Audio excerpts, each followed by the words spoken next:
A female voice cut through the tense silence as the SEAL captain scanned the room for combat pilots. She stood, her quiet confidence speaking volumes, before she even said a word. What happened next would change military history forever. Before we begin, make sure to subscribe to the channel and comment where you're watching from. Captain Sarah Mitchell was never like the other girls in Cedar Falls, Iowa. While her classmates spent afternoons playing with dolls and hosting tea parties, Sarah could be found in her father's garage workshop, meticulously assembling model airplanes with grease-stained fingers. Her small hands worked with surprising precision, connecting delicate parts while bombarding her father with endless questions about thrust ratios and wing designs. "Dad, how fast can an F-14 really go?" she'd ask, eyes wide with wonder as she held up her latest creation. Her father, a Vietnam veteran whose own dreams of becoming a pilot had been cut short by the horrors he'd witnessed in war, would smile knowingly at his daughter.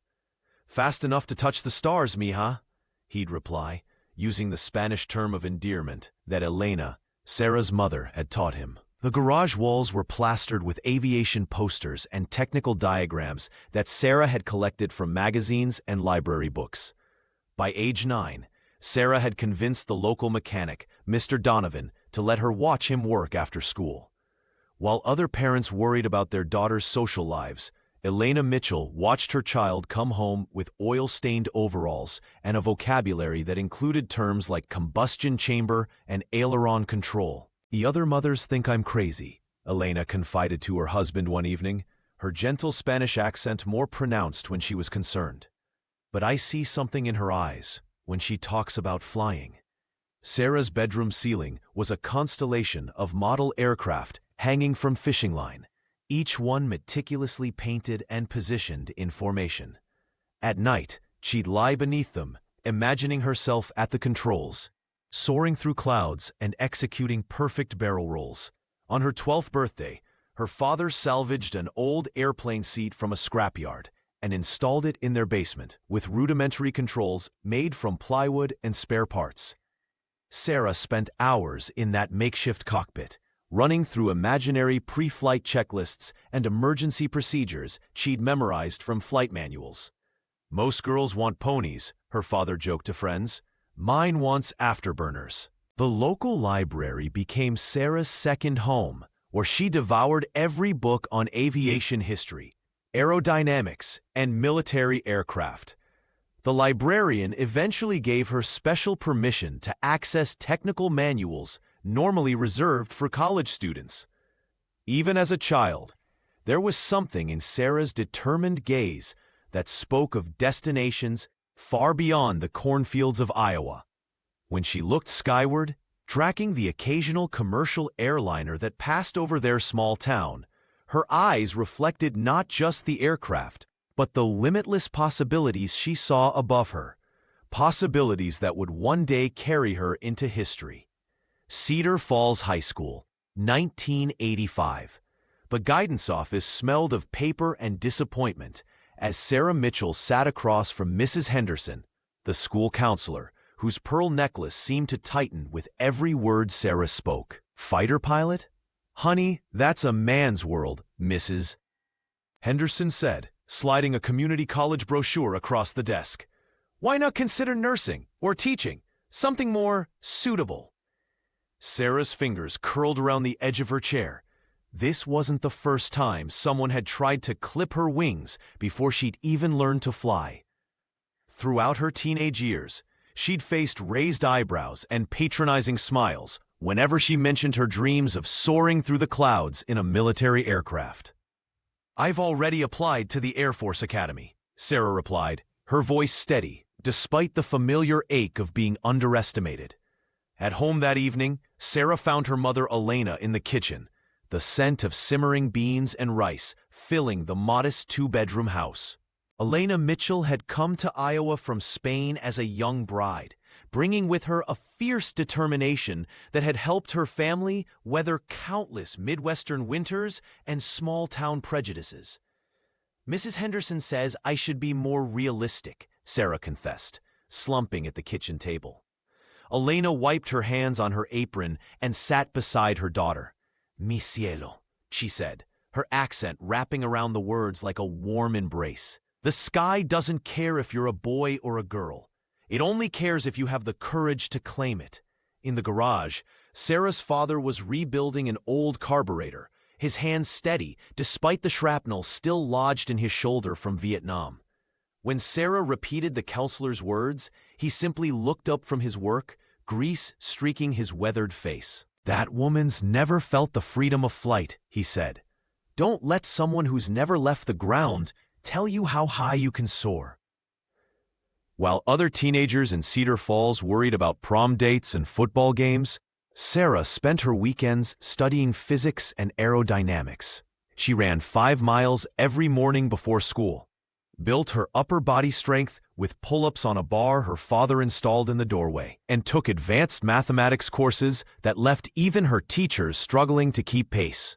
When the rejection letters came from her first round of applications, Elena taught her daughter to transform disappointment into determination. "Limitations exist only in people's minds," she would say, helping Sarah revise her essays late into the night. This foundation of unwavering support became Sarah's secret weapon. Each time someone told her she couldn't, her parents' voices reminded her that she would.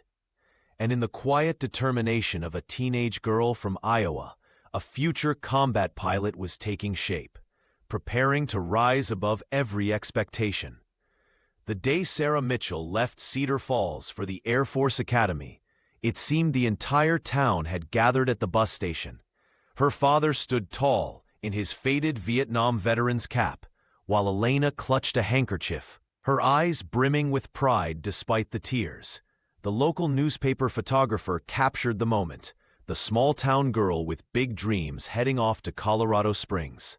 "Remember what I told you," Elena whispered in her gentle accent as they embraced. "The sky doesn't care if you're a boy or a girl." Reality hit hard when Sarah arrived at the academy. Among over 1,000 cadets, only 37 were women. The dormitories, designed originally for men, felt cold and institutional.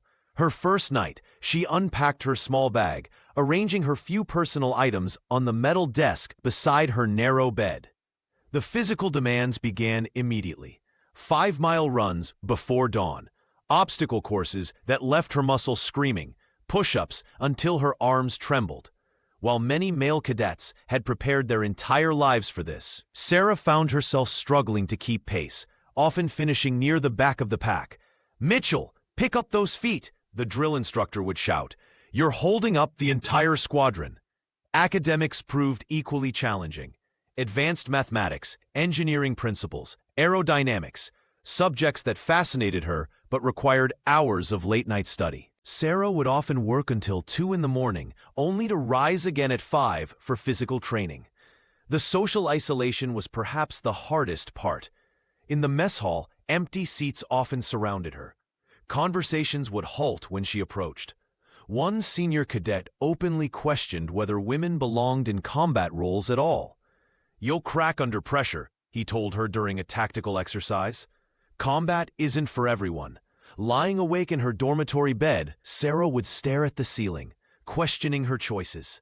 On particularly difficult nights, she would quietly retrieve the worn photograph of her parents from beneath her pillow. She would trace her finger over her father's face, remembering how he'd taught her to rebuild engines in their garage. During one particularly brutal week of training, Sarah called home, her voice breaking. "I don't know if I can do this," she confessed to Elena. Her mother's response was immediate and firm. "You are a Mitchell.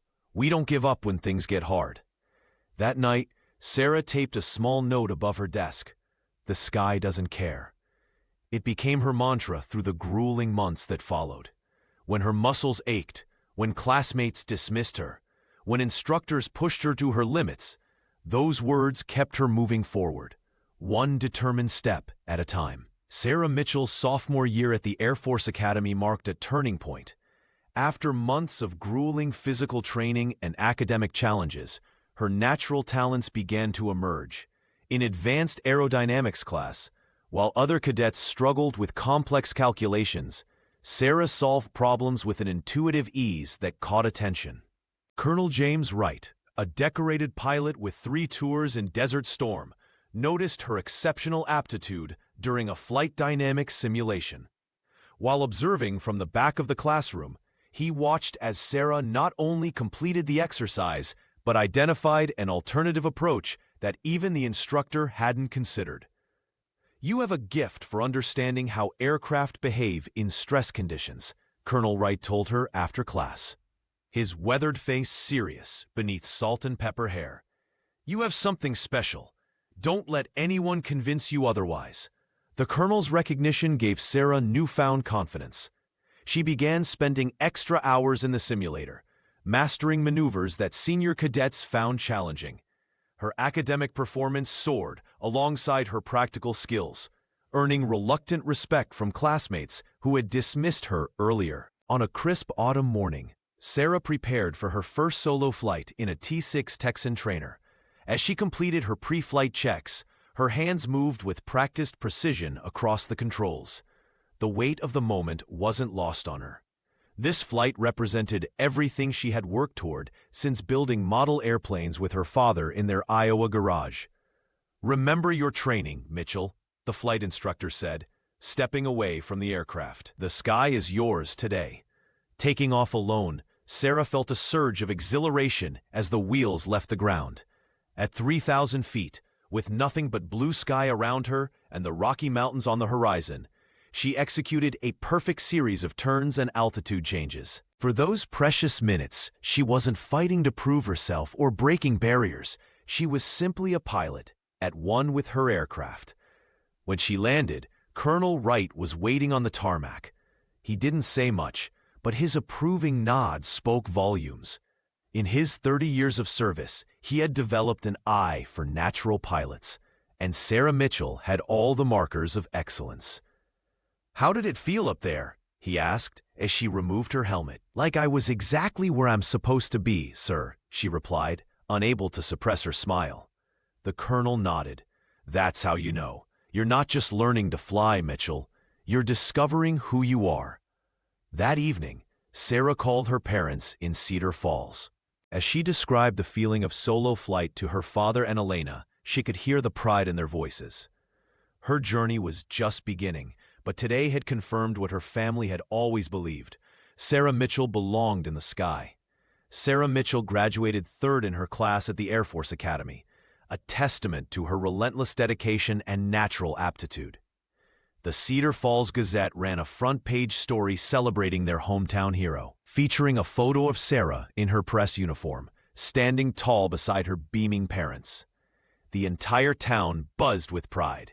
The girl who once built model airplanes in her father's garage was now making history. Her selection for the elite fighter pilot training program at Columbus Air Force Base in Mississippi came as no surprise to those who knew her capabilities. Elena wept with joy when Sarah called with the news, while her father stood silently, overcome with emotion before finally whispering, "You've earned this." Life at Columbus transformed Sarah completely. Supersonic jets replaced training aircraft, and the stakes grew exponentially higher. Each morning began before dawn with pre-flight briefings, followed by grueling hours in state-of-the-art simulators that tested every conceivable emergency scenario. The afternoons brought actual flight time, where theory became practice at breathtaking speeds. "Mitchell has an almost supernatural situational awareness," noted one of her instructors after watching her navigate a particularly challenging exercise. The young pilot demonstrated an uncanny ability to process multiple threats simultaneously while maintaining precise control of her aircraft. Where others became overwhelmed by the sensory overload of combat scenarios, Sarah remained composed, her breathing steady, her decisions swift and accurate. Tactical exercises revealed her true gift. During one simulation involving 4 aircraft against 16 enemy fighters, Sarah orchestrated a brilliant defensive maneuver that not only protected her squadron, but resulted in 12 simulated kills. Colonel Wright, who had traveled to observe her progress, nodded approvingly from the control room. "She doesn't just fly the aircraft," he remarked to a colleague. She becomes one with it. The rigorous training program claims several promising candidates who couldn't withstand the psychological pressure or master the complex skills required. Yet Sarah thrived under these conditions. Her classmates, initially skeptical of the woman from Iowa, soon sought her advice before difficult exercises. At night, while others socialized at the officers' club, Sarah often remained in her quarters, studying flight manuals and combat tactics from past conflicts. Her singular focus impressed even the most hardened instructors at the base. By the time she completed the program, ranking near the top of her class once again, Sarah Mitchell had earned something more valuable than any certificate: the genuine respect of the elite pilot community. As she stood on the tarmac beside her F-16 for the first time as a fully qualified fighter pilot, the young woman from Cedar Falls knew she had only begun to show what she was capable of achieving. The desert sun beat down mercilessly as Captain Sarah Mitchell adjusted her oxygen mask inside the cockpit of her F-16. This wasn't just another training exercise. This was Red Flag, the most grueling combat simulation the Air Force offered. Her flight of 4 jets faced an opposing force 3 times their size, equipped with advanced surface-to-air missile systems. "Viper 2 and 3 are down," crackled the voice of the simulation controller. "Repeat, you've lost half your team." Sarah's heart pounded as she processed the information. 2 teammates virtually eliminated, leaving just her and Lieutenant Rodriguez against overwhelming odds. The mission objective, neutralize the enemy command center, now seemed impossible. "Viper lead, what's your call?" Rodriguez's voice betrayed his anxiety. "Stay with me, 4, she responded calmly. "We're going low." Without hesitation, Sarah pushed her control stick forward, diving her aircraft to just 200 feet above the Nevada desert. The fighter jet responded instantly, hugging the contours of the landscape as she expertly navigated between rocky outcroppings and dried riverbeds. "This is suicide," muttered Rodriguez, but he followed her lead. In the observation tower, Major Patricia Lopez leaned forward, watching the radar signatures of the 2 F-16s nearly disappear as they used the terrain to mask their approach. Sarah felt the aircraft become an extension of herself as she threaded through a narrow canyon, emerging behind the first enemy position. Her targeting system locked on, and she executed a perfect strike before banking hard right. "Using a MISA for cover. Viper lead. Bandits at your 3 o'clock, warned Rodriguez. She rolled the aircraft inverted, pulling into a maneuver that bled energy but confused the enemy targeting systems. Within seconds, she had reversed position and eliminated 2 more simulated threats. For 11 intense minutes, Sarah orchestrated a masterful display of tactical flying. She used the desert floor to hide her approach, popping up only to strike before disappearing again. One by one, she systematically eliminated the enemy aircraft and defense systems, creating a corridor for Rodriguez to deliver the final strike on the command center. When they landed, the debriefing room fell silent as the instructors reviewed the footage. Major Lopez, a decorated combat veteran herself, approached Sarah with undisguised admiration. "In 20 years of training pilots, I've never seen flying like that," she said. "You didn't just fly the aircraft, you became one with it." Colonel Wright nodded in agreement. "Captain Mitchell, you just rewrote the playbook on asymmetric engagement tactics." Sarah removed her flight helmet, her face flushed not just from the G-forces she'd endured, but from the pride of knowing she'd accomplished something extraordinary. This wasn't just about proving herself anymore. She had demonstrated capabilities that would save lives in real combat situations. "Thank you, ma'am," she replied to Major Lopez. "The aircraft just did what I asked it to do." Word of Captain Sarah Mitchell's exceptional abilities spread through the Air Force like wildfire. Her performance in the combat simulation had turned heads at the highest levels of command. Within weeks, she found herself fast-tracked through the most advanced combat training programs, completing modules in half the standard time while maintaining perfect scores. "You're making history," her instructor told her, after she aced the final tactical assessment. "I've never seen anyone master these systems so intuitively." Sarah earned her coveted fighter pilot wings in record time, the silver insignia gleaming against her uniform during the ceremony. Her father and Elena watched with tear-filled eyes from the audience, their unwavering support having carried her through every challenge. Her mother squeezed her husband's hand as their daughter stood tall, finally realizing the dream they had nurtured since she was that little girl in Cedar Falls, building model airplanes. The newly minted pilot received her first assignment to the prestigious 388th Fighter Wing at Hill Air Force Base in Utah. The posting was elite, but Sarah quickly discovered that her reputation hadn't entirely preceded her. Brigadier General Robert Hayes, a decorated veteran with 30 years of service, greeted her with barely concealed skepticism.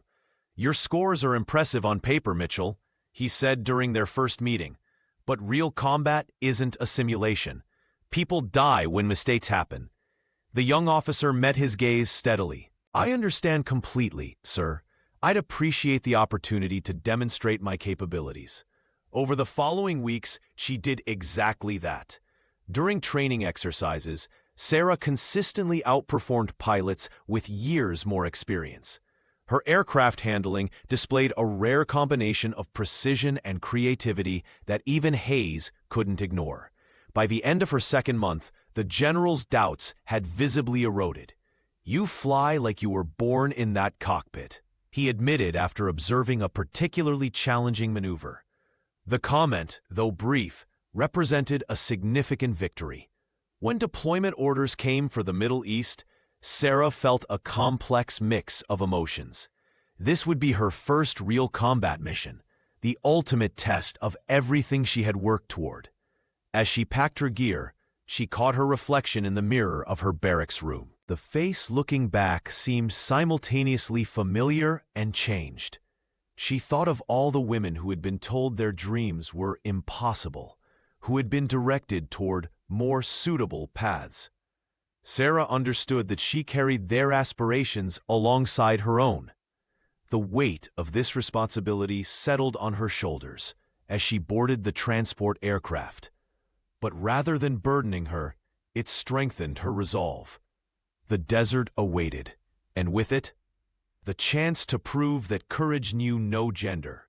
Captain Sarah Mitchell's first combat sortie over Afghanistan in early 2000 was a baptism by fire.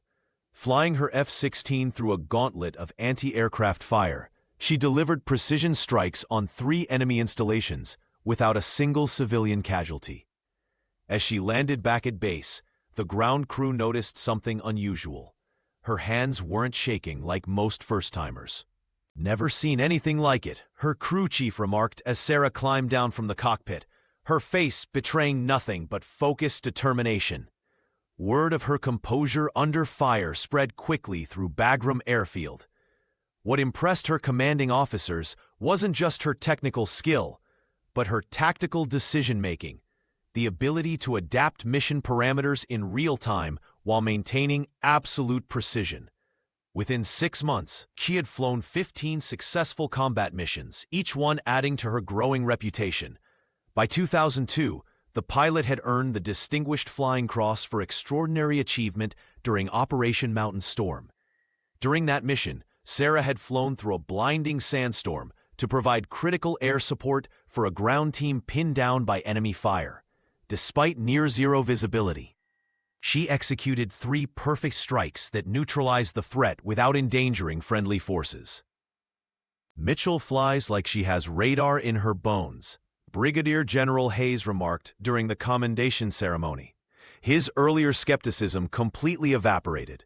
The general, once doubtful of her abilities, now regularly requested her for the most challenging missions. As she rose to squadron leader, Sarah took her responsibilities seriously, mentoring younger pilots and refining tactical approaches. She developed a reputation for thoroughness in mission planning that saved countless lives. Her pre-flight briefings became legendary, detailed, precise, and leaving nothing to chance. After her 45th successful mission, Colonel David Park called her into his office. "Your record speaks for itself, Mitchell," he said, sliding a folder across his desk. 63 sorties, 0 friendly fire incidents, 18 confirmed precision strikes in impossible conditions. Sarah accepted the folder with a nod, maintaining her characteristic reserve. "The Navy SEALs have specifically requested you," Park continued. "Captain Thompson's team is planning something big, something that needs your particular skill set." She opened the folder and studied the preliminary mission brief, her expression unchanging even as she recognized the extreme difficulty of what was being proposed. "When do I meet them?" she asked simply. "Tomorrow, 0800. Park leaned forward. "This isn't just another mission, Sarah. This could be the one that defines you." As she left his office, the squadron leader felt a familiar tightening in her chest. Not fear, but the weight of responsibility. Little did she know that this mission with Thompson's SEAL team would test not just her flying skills, but everything she believed about herself as a pilot and a warrior. By 2003, Major Sarah Mitchell had become a seasoned squadron leader stationed at Bagram Airfield. The jagged peaks of the Hindu Kush Mountains loomed in the distance, their snow-capped summits contrasting sharply against the dusty Afghan landscape. Sarah had grown accustomed to the thin mountain air and the constant hum of military activity that defined life at the base. Her reputation as one of the Air Force's most skilled pilots had spread throughout the ranks, earning her both respect and responsibility. On September 15th, what began as a routine morning briefing took an unexpected turn.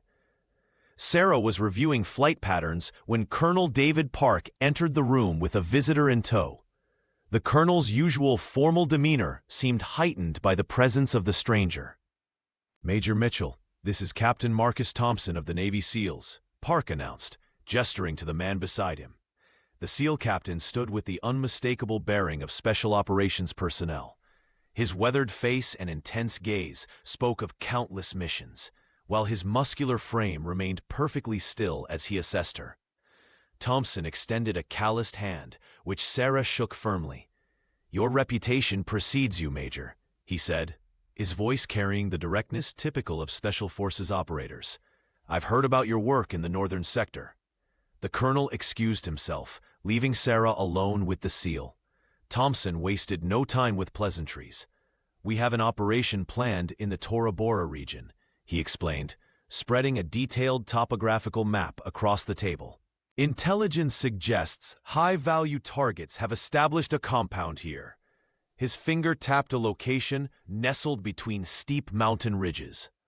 Sarah studied the terrain, immediately recognizing the challenges it presented. "That's a difficult approach for air support," she observed. "Those valleys create unpredictable wind patterns, and the elevation changes are extreme." Thompson nodded grimly. "That's precisely why I requested you specifically. This isn't a standard mission. We need someone who can navigate these conditions and deliver support with absolute precision."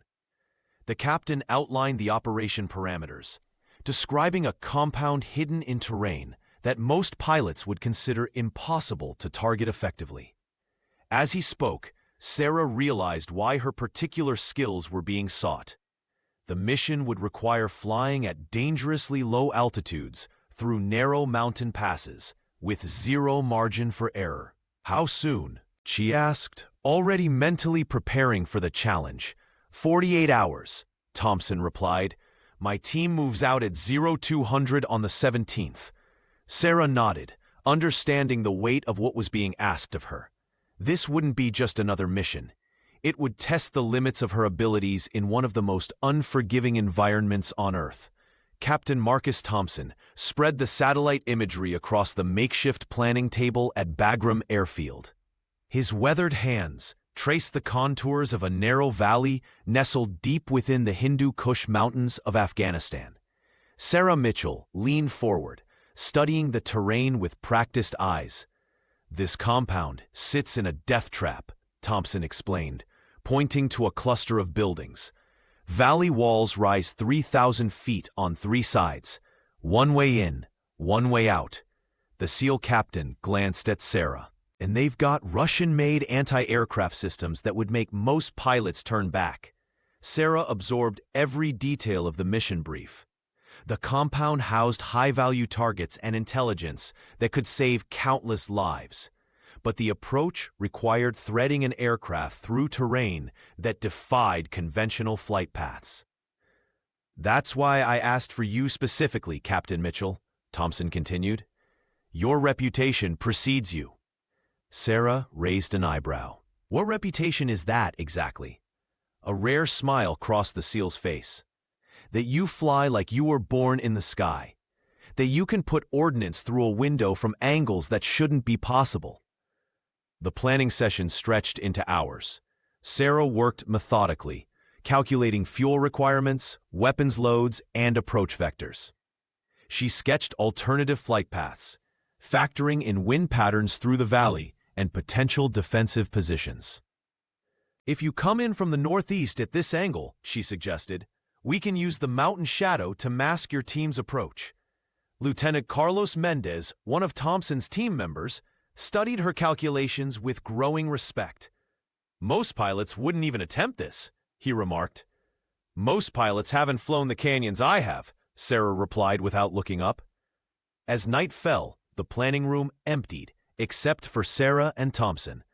They refined contingencies, discussing extraction scenarios and emergency protocols with the easy rhythm of professionals who spoke the same language of precision and risk.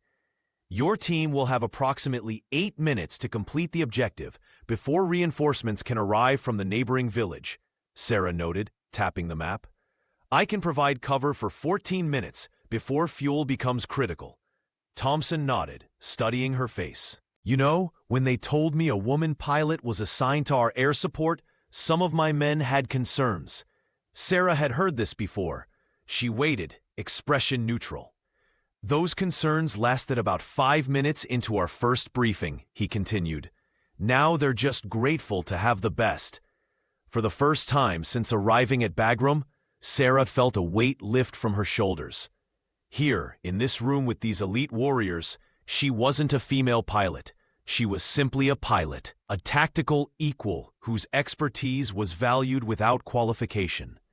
0400 tomorrow, Thompson said, gathering his materials. "The SEALs will be ready. Will you?" Sarah nodded once, confident. "I always am." The night before Operation Tora Bora, Major Sarah Mitchell sought refuge in the dimly lit base chapel at Bagram Airfield. The wooden pews, worn smooth by countless warriors before her, offered little physical comfort, but provided the mental sanctuary she needed. Outside, the Hindu Kush Mountains loomed in darkness, their jagged silhouettes a reminder of tomorrow's challenges. Sarah closed her eyes, not in prayer exactly, but in a moment of quiet reflection that had become her pre-mission ritual. The chapel door creaked open, and Captain Marcus Thompson's silhouette appeared against the threshold. The SEAL commander hesitated before approaching, respecting her solitude.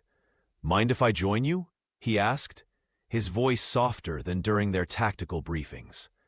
Sarah nodded, and Thompson settled into the pew beside her, both of them staring forward at the simple wooden cross on the wall. "Can't sleep either?" she asked. "Never can night before," the SEAL admitted. 64 missions, and it never gets easier. 63 for me, Sarah replied. "Though tomorrow feels different." Thompson turned slightly. "Your reputation precedes you, you know. 0 friendly fire incidents. 18 confirmed precision strikes in situations where most pilots wouldn't even attempt the shot." He paused. "That's why I requested you specifically." The major felt a surge of pride that meant more than any formal commendation. In the military world, respect from fellow operators, especially from elite units like the SEALs, was the highest currency. "We all carry the same weight," she said, thinking of the families back home who depended on their decisions. "Different uniforms, same responsibility." "My team has wives, husbands, children," Thompson said, his gaze distant. "When we're in that valley tomorrow, their lives are in your hands as much as mine." Sarah thought of her parents back in Cedar Falls, her father who understood the burden of service, and Elena, who still lit candles whenever her daughter flew combat missions. "I've studied every contour of that valley," she assured him. "Every approach, every escape route, every contingency." Thompson nodded. "I know. That's why we'll make it home." They sat in companionable silence for several minutes. Two warriors from different branches, united by the gravity of their shared purpose. "Get some rest, Major," Thompson finally said, standing. "Tomorrow we make history." Sarah remained in the chapel after he left, running through the mission parameters one final time in her mind. The weight of responsibility settled on her shoulders, not just for Thompson's team, but for every woman who would follow in her path. Tomorrow would test everything she had trained for. Dawn broke over Bagram Airfield with deceptive serenity. Captain Sarah Mitchell stepped onto the tarmac, the crisp Afghan air filling her lungs as she surveyed the clear blue sky. Perfect flying conditions, almost too perfect. In her experience, the most beautiful days often harbored the deadliest missions. Sarah approached her F-16 with methodical precision. This pre-flight ritual had become second nature after 63 combat missions, but today she was even more thorough. Her fingers traced every surface, checking control surfaces and inspecting munitions with heightened attention. In the Hindu Kush Mountains, a single mechanical failure meant certain death. No gentle landing zones, no margin for error. "Looking good, Captain?" asked the ground crew chief.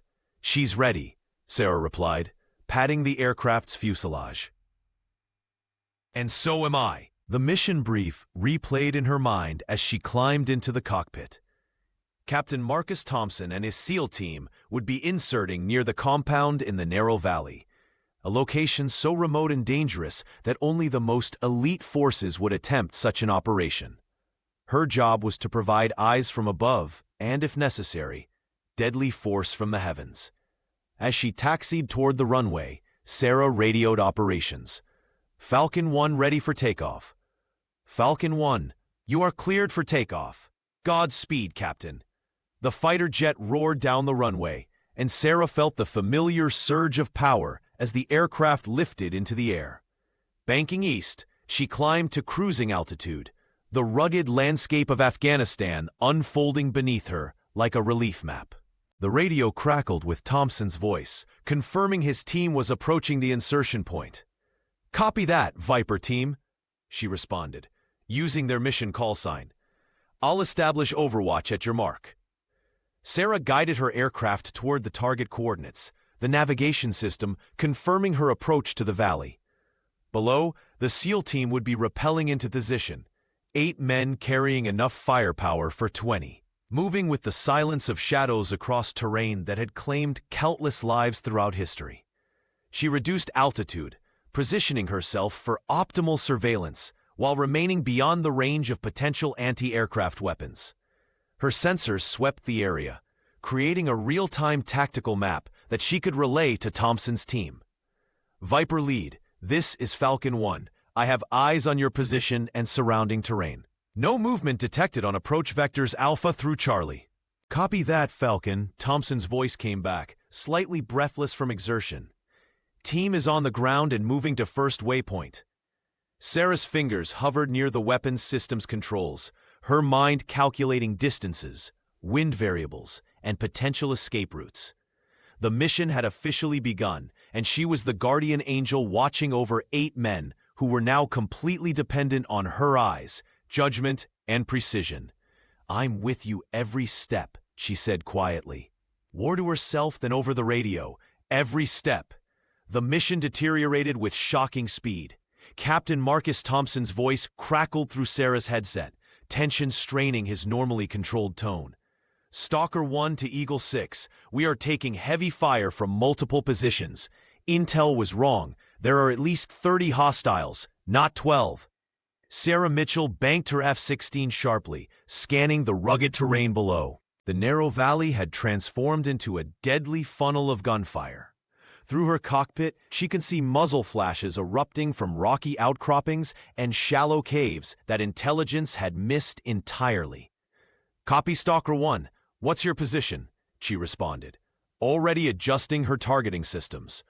"We're pinned down behind the eastern ridge, 50 meters from the primary objective," Thompson replied, his words punctuated by the unmistakable sound of automatic weapons fire. "Need immediate close air support." The pilot faced an impossible challenge. Standard procedure required ground forces to mark their position with smoke or infrared beacons, but the SEAL team couldn't risk exposing themselves. The jagged terrain created radar shadows, further complicating her targeting solutions. "I can't get a clean separation between your position and hostiles," Sarah said, her eyes darting between her advanced sensor displays and the mountainous landscape below. "The canyon walls are interfering with readings." She made a split-second decision, relying on years of combat experience. Rather than depending solely on technology, Sarah began mentally mapping the battlefield, correlating Thompson's radio descriptions with what her eyes could see and what her aircraft sensors detected. "Eagle 6, we've got wounded," the SEAL captain reported. "Enemy has heavy weapons on the northern ridge. We need those positions neutralized now." Sarah's mind raced through calculations: wind speed, terrain features, weapons payload, and most critically, the exact location of friendly forces. One miscalculation, one moment of confusion, and she could deliver ordnance directly onto the men she was trying to save. "I see the northern position," she confirmed, identifying a cluster of fighters moving heavy equipment into place. "But I need absolute confirmation on your location before I can engage." The radio crackled with gunfire before Thompson responded. "We can't pop smoke. They'll zero in on us immediately." Sarah gripped her control stick tighter, knowing what she needed to do. The standard operating procedure explicitly warned against what she was considering, but these weren't standard circumstances. "Stalker 1, hold position. I'm going to make a visual confirmation run," she announced, already dropping altitude. "Negative, Eagle 6, Thompson protested. "Area is hot with small arms and potential anti-aircraft weapons." Sarah ignored the warning. "I need eyes on your exact position. One pass, then I'll climb and engage." She knew that without visual confirmation, any strike could prove catastrophic for the SEAL team caught in the crossfire below. "Danger close," Captain Sarah Mitchell announced over the comm, her voice steady despite the chaos unfolding below. "I'm coming in for visual confirmation." "Negative, Mitchell," the command center warned. "Intel confirms active anti-aircraft positions in your sector." Sarah's jaw tightened as she glanced at her targeting display. Thompson and his men were pinned down with no way out unless she acted. "Override acknowledged. I'm going in anyway." She banked her F-16 sharply, descending toward the valley floor. 500 feet above ground, dangerously low for the narrow passage between towering cliff faces, the fighter jet thundered through the gorge. Her hands moved with practiced precision, adjusting for the violent air currents that threatened to slam her aircraft into the rocky walls. "Captain, you're flying Suicide Alley," Thompson's voice crackled through her headset, tension evident despite the static. "Just keep your heads down," she responded, eyes scanning the terrain below. Through her canopy, Sarah could make out the muzzle flashes from enemy positions and the distinctive formation of Thompson's team. Her advanced sensors captured and mapped each target with remarkable clarity. The aircraft shuddered as a round pinged off her wing. The pilot didn't flinch, completing her pass before pulling up sharply, G-forces pressing her back into her seat as she climbed to safer altitude. "I've got visual on 6 hostiles," she reported, circling above. 3 in the eastern ridge caves, 2 at the northern approach, 1 mobile unit with heavy weapons moving southwest. Thompson's relief was audible. "Can you neutralize without hitting us? That's why you asked for me, isn't it?" Sarah replied, allowing herself a small smile despite the gravity of the situation. "Preparing for danger close strike. Distance to friendlies, less than 50 meters on targets 1 through 3. That's too close for standard protocol." Thompson countered. "Good thing I don't fly standard," she responded, already lining up her first approach. My reputation for precision isn't just talk, Captain Thompson. Trust me.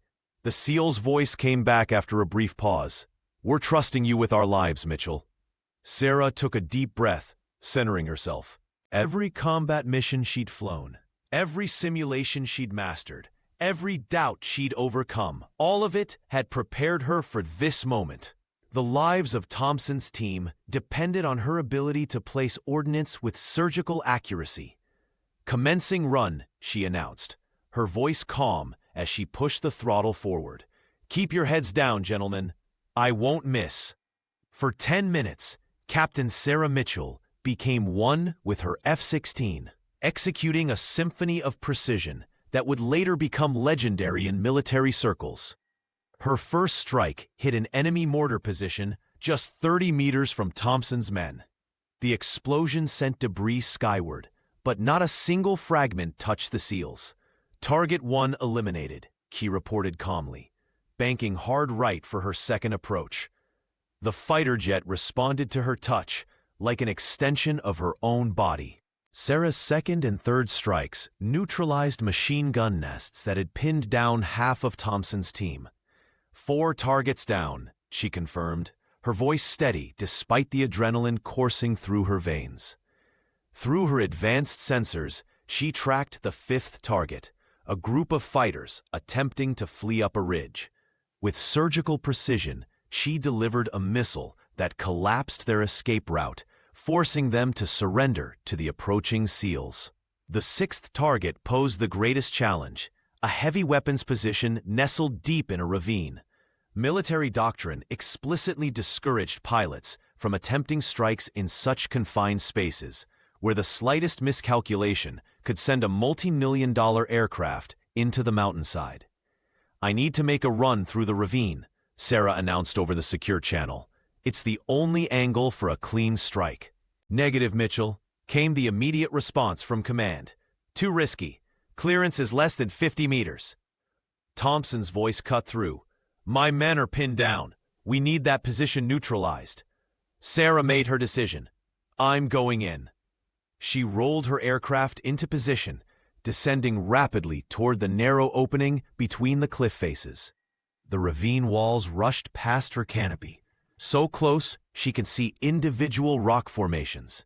At this speed, even the slightest turbulence could be fatal. The pilot focused entirely on her instruments and instincts, threading her aircraft through the natural corridor with a precision that defied conventional limits. As the target appeared in her sights, she released her final missile and pulled up sharply, the G-forces pressing her hard into her seat as the aircraft climbed toward safety. Behind her, the explosion echoed through the mountains, eliminating the final threat. The weapon had found its mark with perfect accuracy. All targets neutralized, she reported, circling back to provide overwatch as Thompson organized his team's extraction. LZ's clear for evac. Roger that, Thompson responded, his typically stoic voice carrying unmistakable admiration. Mitchell, that was beyond textbook. As Sarah maintained her protective circle above the extraction point, she watched the SEAL team board their helicopter. What she had just accomplished would rewrite combat air support protocols and shatter yet another barrier. Not because she was a woman, but because she was simply the best pilot in the sky. The debriefing room at Bagram Airfield fell silent as Captain Marcus Thompson stood before the assembled officers. The fluorescent lights cast harsh shadows across his weathered face, still streaked with dirt from the mission. Sarah Mitchell sat quietly in the back row, her flight suit still damp with perspiration, watching as Thompson pointed to the tactical display. At 0700 hours, we were pinned down here, he explained, his voice steady despite the gravity of what they'd just survived. The Navy SEAL traced his finger along the canyon's outline. Enemy combatants had superior positions on both ridges. We were minutes from being overrun. Colonel David Park leaned forward, his brow furrowed as Thompson continued the briefing. The SEAL captain's voice changed when he described Sarah's intervention, becoming almost reverent. Major Mitchell made a decision that saved every man on my team, Thompson said, looking directly at her. She executed a low pass at 500 feet through a canyon barely wide enough for her aircraft's wingspan. Brigadier General Hayes, who had once questioned Sarah's capabilities, nodded silently. The room remained transfixed as Thompson methodically detailed each of her strikes. The precision, the timing, the split-second decisions that had meant life or death for his men. The sixth target required her to fly through a ravine with less than 50 meters clearance. Thompson explained. Standard protocol would never authorize such a maneuver, but she did it anyway. He paused, letting the significance settle. And she did it perfectly. Sarah felt the weight of every eye in the room. She'd never sought recognition, only the chance to do her job as well as anyone could. Yet here was Thompson, one of the most respected special operators in the military, describing her work as tactical artistry. In 15 years of combat operations, Thompson concluded, I've never witnessed air support of that caliber. What Major Mitchell did wasn't just exceptional piloting. It was the difference between my team coming home or not coming home at all. When the formal briefing ended, Sarah found herself surrounded by Thompson's team. One by one, the SEALs approached her, some offering quiet thanks, others simply extending a hand. These were men of few words, whose respect was earned, never given. You fly like you were born in that jet, Thompson told her privately as the room cleared. Gender, background, none of that matters up there, does it? Just skill and courage. Sarah smiled slightly. That's what I've been trying to tell people for years. As she left the debriefing room, Sarah realized something had fundamentally shifted. The nods from senior officers, the silent acknowledgement from the special operations teams. This wasn't about being a female pilot anymore. This was about being exactly what she'd always trained to be, simply one of the best. Word of Sarah Mitchell's extraordinary performance spread through the ranks like wildfire. Within weeks, her call sign was whispered with reverence in briefing rooms across Afghanistan. Elite Special Operations Units, Navy SEALs, Army Rangers, even the secretive Delta Force began specifically requesting her for air support missions. Her precision under pressure had become legendary.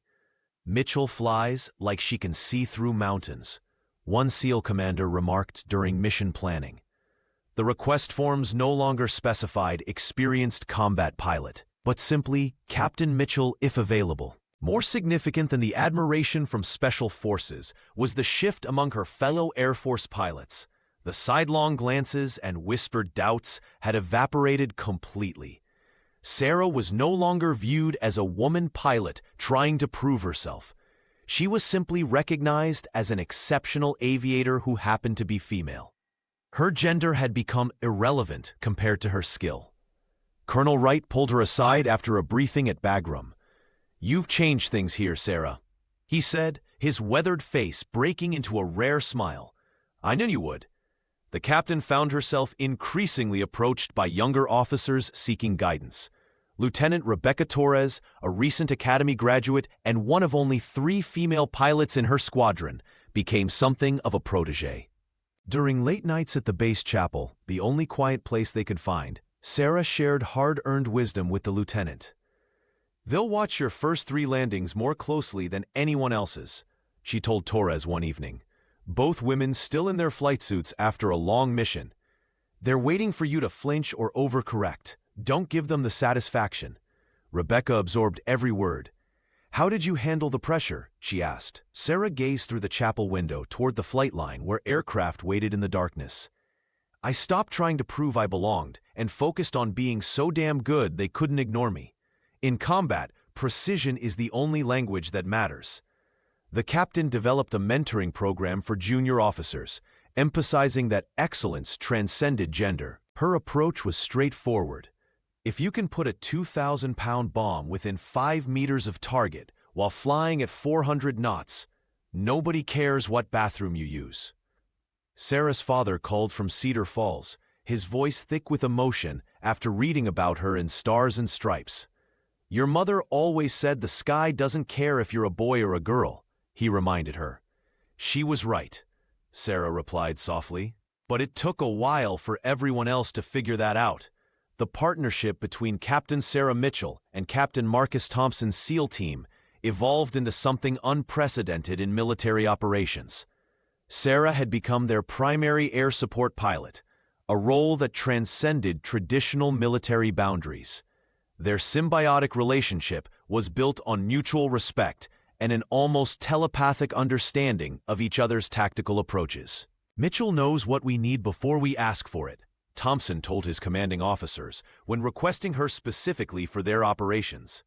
The brass had taken notice, and what had begun as an unusual pairing was now being studied as a potential model for future joint operations. Their next mission targeted a terrorist training camp nestled in the jagged mountains near the Pakistani border. Intelligence reports indicated the camp was producing fighters responsible for attacks on coalition forces throughout the region. The location was nearly impenetrable, accessible only by a treacherous approach that would test even the most elite warriors. This one's different, Sarah told Thompson during their planning session, studying the three-dimensional terrain map. The cave network gives them too many escape routes. The SEAL captain nodded grimly. That's why we need you to seal those exits while we go in through the main entrance. Their plan was audacious. The team would rappel down an 800-foot cliff face under cover of darkness, while Sarah would provide precision air support to eliminate sentry positions and block secondary escape routes. On mission night, Sarah circled high above in her fighter jet as Thompson's team began their descent. Through her advanced targeting system, she watched the tiny figures of the SEALs moving like shadows against the rock face. The radio crackled with Thompson's voice. "Overwatch, we're in position, ready for Phase 1. Sarah responded with practiced calm. "Copy that. Beginning run now." She executed a series of perfectly timed strikes on the cave openings, her missiles finding their targets with surgical precision. The explosions illuminated the mountainside momentarily, revealing the network of passages that honeycombed the cliff. What happened next wasn't in the original plan, but showcased their improvisational synergy. When Sarah detected a large enemy force approaching from the valley below, she made a split-second decision. Using her remaining ordnance, she targeted a specific section of the unstable mountainside. "Thompson, I'm creating a roadblock. Stand by." The controlled avalanche she triggered cascaded down the mountain path, effectively cutting off enemy reinforcements without endangering the SEAL team's extraction route. "That wasn't in the briefing," Thompson radioed, a hint of admiration in his voice. "Improvising is what we do best," Sarah replied, banking her aircraft for another pass. When the team extracted 40 minutes later with their objectives complete and 0 casualties, the mission was classified as textbook perfect. But those involved knew it represented something more, a new chapter in joint special operations, where the boundaries between air and ground forces had been rewritten by a pilot and a SEAL team who trusted each other implicitly. Word of the unprecedented success of Captain Sarah Mitchell and Thompson's SEAL team spread through military channels like wildfire. Their innovative tactics, combining precision air support with special operations ground maneuvers, had yielded results that strategists at the Pentagon couldn't ignore. On a crisp morning in October, a C-17 transport aircraft landed at Bagram Airfield, carrying General Patricia Williams, the highest-ranking woman in the Air Force. The general had specifically requested to meet the pilot, whose name appeared in report after report of successful, high-risk operations. Sarah stood at attention as the general approached. Despite her diminutive stature, Williams commanded the respect of everyone on base with her 3 decades of service and reputation for tactical brilliance. "At ease, Captain," the general said with a worn smile. "Walk with me." As they toured the flight line, Williams spoke candidly about Sarah's impact. "Your integration with Thompson's team has created a template we've never seen before. The precision of your air support has reduced civilian casualties by 83% while improving mission success rates. The seasoned officer paused beside an F-16, running her hand along its sleek fuselage. "I flew these too, you know, but never like you do." In the privacy of the command center, Williams revealed the real purpose of her visit. The Pentagon is establishing a new program, embedding elite pilots directly with special operations units. Permanent partnerships, not just ad hoc assignments. Sarah listened intently as the general outlined a vision where pilots would train alongside ground teams, developing the intimate understanding of tactics and communication that she and Thompson had achieved through experience. "We want you to help design this program," Williams said. "Your work here has proven what's possible when we break down the traditional barriers between branches." That evening, Sarah sat alone in the base chapel, contemplating the general's offer. The weight of responsibility felt both heavy and right. She thought of her journey from Cedar Falls, of her mother Elena's gentle encouragement, of her father's pride when she earned her wings. "I'll do it," she told Williams the next morning, her voice steady with conviction. The general nodded. "I expected nothing less. You're reshaping more than military operations, Captain Mitchell. Every young woman who dreams of flying combat missions will stand on your shoulders." As Williams departed, Sarah watched the transport plane climb into the Afghan sky. She understood that her work was creating ripples far beyond the mountains of Afghanistan, opening doors that had once seemed permanently closed and proving that excellence knows no gender. The briefing room fell silent as Captain James Richardson laid out the details of Operation Thunder Ridge. The mission target was a fortified compound nestled deep in the Spinar Mountains, accessible only by air and bristling with advanced missile defense systems. Intelligence reports indicated that taking out this stronghold would cripple enemy operations across 3 provinces. "This is a suicide mission," muttered one of the SEAL team members, studying the topographical map with concern. Richardson nodded grimly. "The approach requires flying through a narrow mountain pass with less than 200 feet of clearance. Anti-aircraft batteries are positioned here, here, and here." His finger traced the deadly gauntlet on the map. "We need someone who can thread that needle while taking fire. Any combat pilots willing to volunteer?" The room remained deathly quiet. Seasoned pilots exchanged uneasy glances, calculating the near impossible odds.